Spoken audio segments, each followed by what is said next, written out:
মধ্যে সবচেয়ে উজ্জ্বল নক্ষত্রগুলো দেখতে থাকবেন, যা সেভেন সিস্টার নামে পরিচিত। এই মুহূর্তে প্লেইয়াডিস ক্লাস্টার থেকে অনেক নতুন নক্ষত্র বের হয়ে যাচ্ছে এবং এই যে এখানে কিছু নক্ষত্র দেখা যাচ্ছে যারা তাদের জীবনের শেষ পর্যায়ে পৌঁছে গেছে।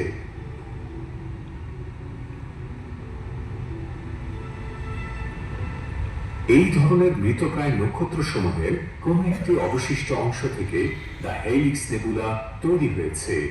মৃতপ্রায় তারার কেন্দ্রীয় অঞ্চল সংকুচিত হয়ে শ্বেত বামনে পরিণত হয়।